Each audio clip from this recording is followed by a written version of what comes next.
I don't have a bell here or anything, so hopefully everybody can you hear me on the sound system? It's okay, thanks Shirley. Okay, thank you.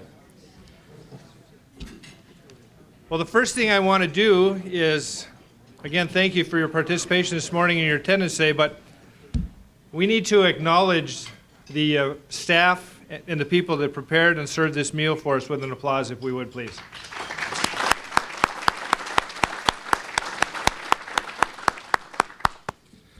Vicki always picks out the menu. I think she does a nice job, so thank you, Vicki. We have a couple of awards we want to take care of over the lunch hour while we have everybody here. And the first award we're going to give out today is the Distinguished Service Award. And we're going to be presenting this to one of our executive committee members that's given us 9 long years of service, including a couple as president of this association.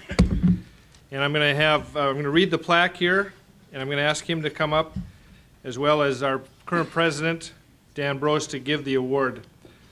From the North Dakota Association of Oil and Gas Producing Counties, this award is presented to Anthony Tony Duletski, Bowman County Public Schools Superintendent, for his service on the Executive Committee of the North Dakota Association of Oil and Gas Producing Counties as president from 2007 to 2009, and the Executive Committee from 2003 to 2013.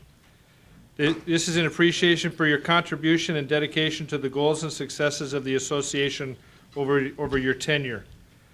Tony has, his leadership and commitment to the goals of the association are evident by the success of the group during this service time. Not only did he bring his knowledge of school finance, but he also attended state and national oil and gas meetings on behalf of Western North Dakota schools, cities, and counties. We appreciate his insight, time, and talents as they propelled this association under his tenure. Tony, please come up and accept the award from Dan Brosz.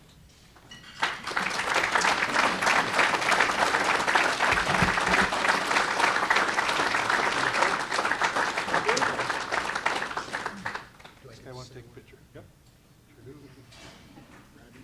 No, you have.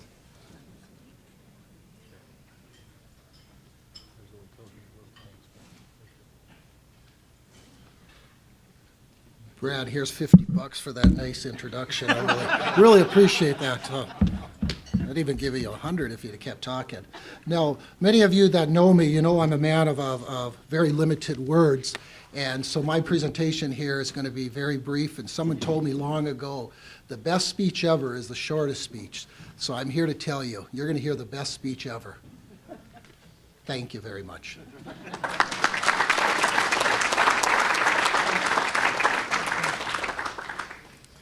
It's because of service from people like him that this executive committee on your behalf gets as much done as they do. So thank you for your support of the executive committee as well. Next, we have a recognition of our scholarship award winners. And I'm going to read off several names here that were awarded scholarships from your association dollars this last year. Whitney Page is a Bottineau, North Dakota native and is currently attending the University of North Dakota majoring in petroleum engineering. She plans to work as an engineer for an oil and gas company in North Dakota following her graduation in 2016. Maxwell Johnson from Watford City, North Dakota is a petroleum engineering student at the University of North Dakota. He also plans to become a leader within the oil and gas industry upon his graduation in 2014. Matthew Johnner is a petroleum production student at Bismarck State College, and he plans to work in the oil and gas industry as well. He hails from Bismarck and will graduate in 2014. Joseph Zickman is a civic engineering student at North Dakota State University and will graduate in 2015. He's originally from Fargo and plans to start and own his own business within the oil and gas sector upon graduation. Benjamin Buchholz from Bismarck, North Dakota is a second-year student at Bismarck State College, and after his graduation in 2014 plans to utilize his degree in process plant technology by becoming a unit operator at an oil refinery within North Dakota. And representing all of those awardees for this year and in attendance, we're pleased to have Lucas Schaff with his father Mike Schaff. Lucas is originally from Glen Ullin, North Dakota, and plans to pursue a career in oil and gas extraction when he graduates in 2015. He's currently an electrical engineering student at NDSU, and I don't know how much you know about electrical engineering. but it has the most math of any degree out there, so he's obviously very intelligent. And we're very happy he's here to accept the award today. Thanks a lot. You want to say anything?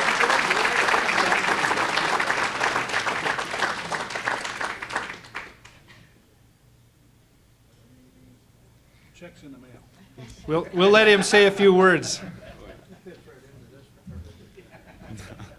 Well, I'd just really like to thank this whole committee for giving me the scholarship. It really makes getting my education that much easier without worrying about some of the financial part of it, and also focus more on my education. So, once again, I'd like to say thank you.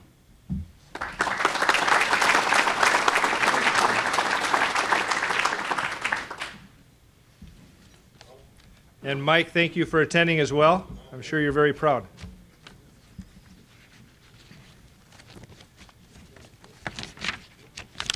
And next on our agenda, it gives me a great pleasure and honor to introduce our current president of the association, who is the outgoing president, having spent 2 years at this job now. Dan Brosz from Bowman has been a great supporter of ours, not just from the city side, but for county and schools as well. Been very, very engaged in the legislative process. People are very familiar with him in Bismarck, and we couldn't be better served. So Dan has a few comments he'd like to make at this time.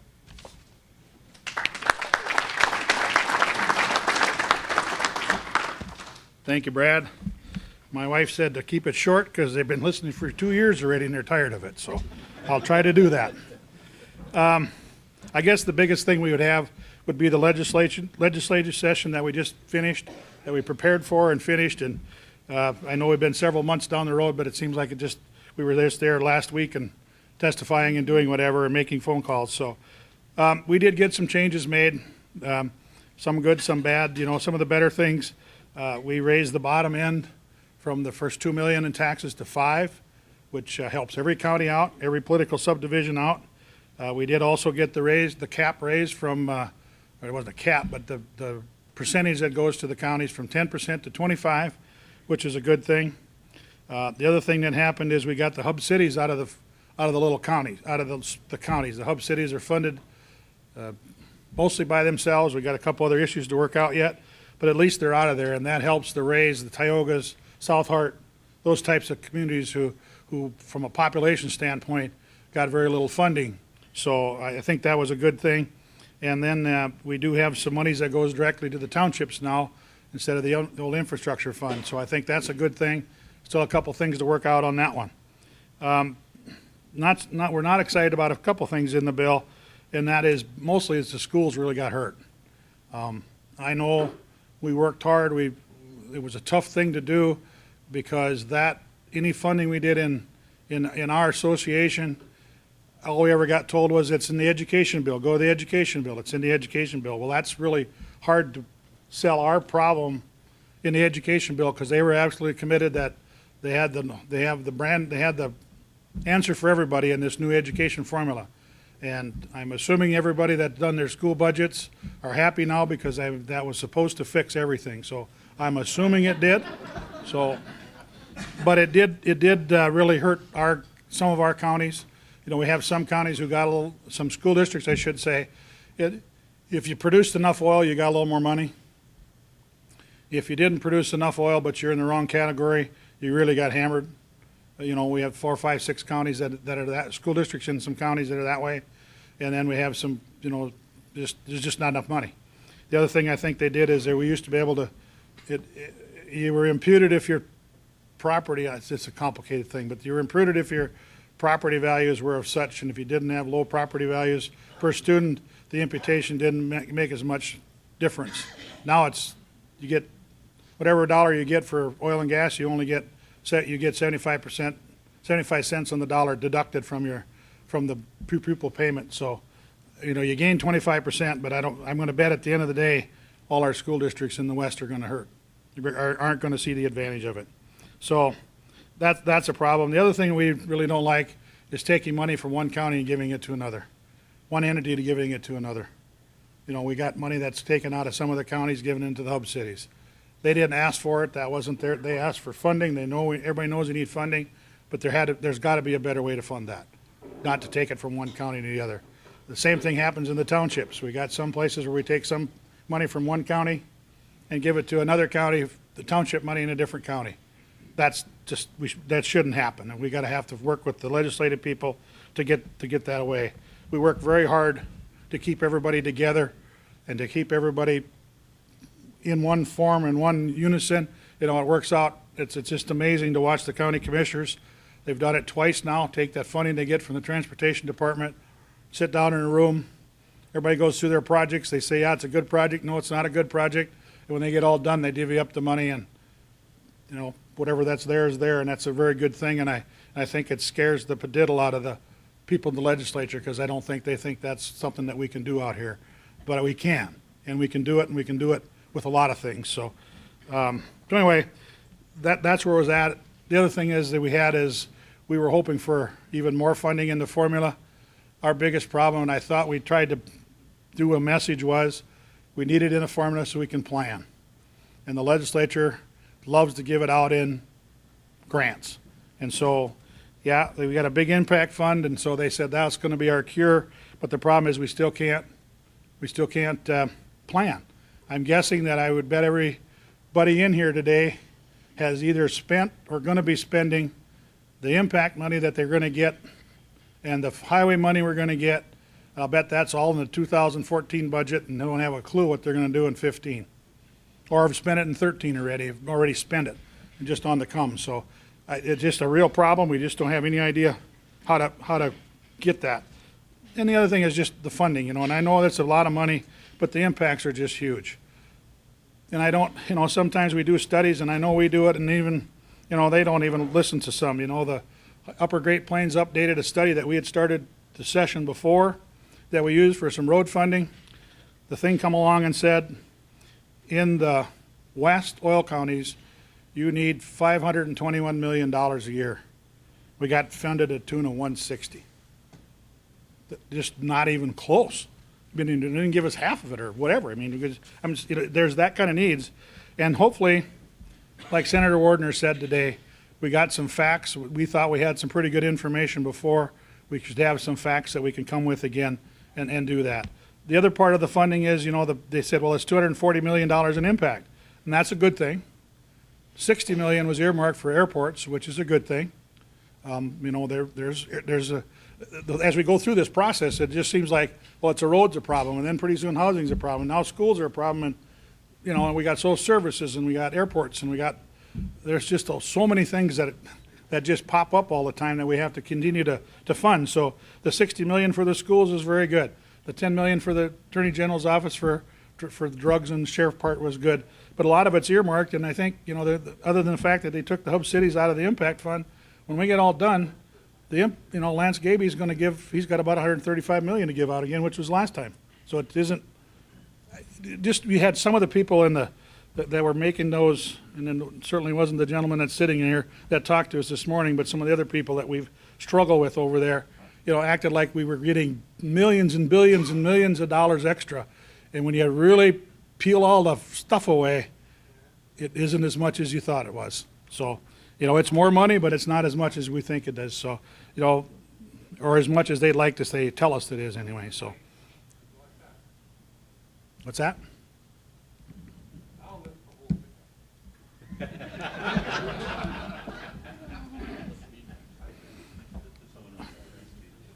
Okay. You know, so anyway, I all I can say is we need to keep together. We need to keep plugging away at this thing.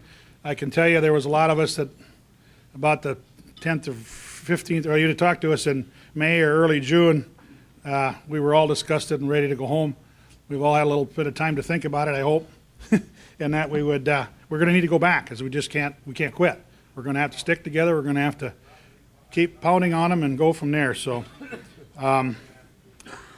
you know, we're just going to, you know, one of the things I think, and I'm not sure how to get this across, is there are people east of here who have the perception that if they give us some money, we're going to do one of two things with it. We're either going to sock it away, and all we're going to do is build these big war chests, I guess, or savings accounts, or whatever you want to call it, or we're going to build monuments to mankind or gold plate streets or whatever we're going to do. And that's what they're so afraid of. And I guess when we get some people out here again, I would like them to show me a public building that is nicer than stuff that's east of here, than the same facilities that's east of here. And I can bet you, I can show you new ones. People that have just built new county facilities or new schools or new whatever, and I will be willing to bet they're not as nice as they are to the east. And I don't know how we get that through to them. They just think that's all that's why they can't give us any money. They don't trust us. So with that, we got a big challenge ahead of us yet. We got to convince them that. We got to take the facts to them and keep plugging away. The rest of it, everybody that helps, that we appreciate it. And in closing, I'd like to say thank you to all of you who came, who furnished data, who participated in studies, who at a drop of a hat, sometimes we didn't know when the committee meeting was going to be, and it would be, boom, we got to come tomorrow, we got to come in 2 days. And we really appreciate if you got a call from myself or Brady or Vicki and said, you got to be here tomorrow morning at 9 o'clock. And I know a lot of you came, and we really appreciate that. A lot of you, even some of the people when we just testified, and a couple of issues that sometimes pop up is, sometimes they hear us and they seem like we do a good job, and then 3 guys go in a conference room that never heard us and make the decision, but that's part of the system we work with. So I think we need to work ahead of it. And talking to some of the guys out here on the West legislative people, we got to try to even get farther ahead of the game than we were this last time. So thank every one of you for doing that. Try not to be as big a pest as we needed to be, but sometimes we just thought it was important that we had people there and we tried to do it. And lastly, I'd like to thank Vicki for leading us and guiding us through this. She's been doing this for a lot of years. And one of the things that we did is we asked her as an association, as an executive board, to started about in June or something, to just give us a synopsis of what, for her and Brady, what they do every week. And if you, once you read through that, and I know they're not fibbing about it, so it's one of those where it's not that when the legislative session is done, they work 5 hours or 10 hours a week. They put many days in every week and continue to work for us and represent us in a lot of places, so we appreciate that. So thanks to Vicki, thanks to Brady. It's been a good deal that we've had Brady on board. If the workload has gotten so big to go to so many places that there was no way Vicki was going to keep up with it and couldn't. And so we've got Brady on board, and he's did a great job and did a really good job at the legislative session. Was our eyes and ears and spokesperson and whatever, and put things together for us and really helped us. So we appreciate that. So with that, I will say thank you, and we'll see you after bit.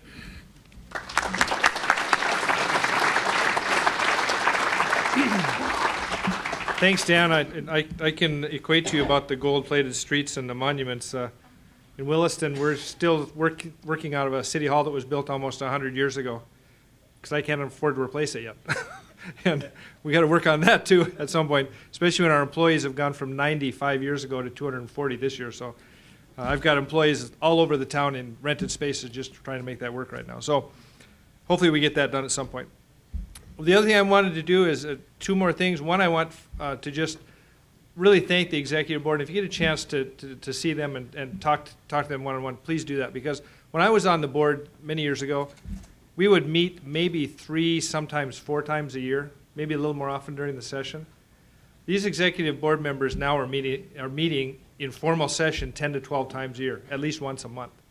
That's a pretty big commitment when you have the distances that we have and you have to get together and take a whole day because it's a half a day of travel. So please thank them for that, because they're extremely committed, and it makes good results for all of us.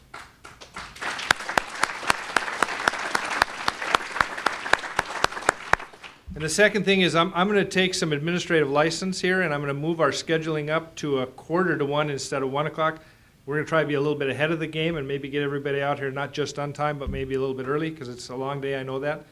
And so if you can move into the other room and as expeditiously as you can, we'll do that. And please stay for the entire session this afternoon, because we have a couple of resolutions we need to get passed through the membership, as well as a bylaw change. So We'll see you in the other room. Thank you.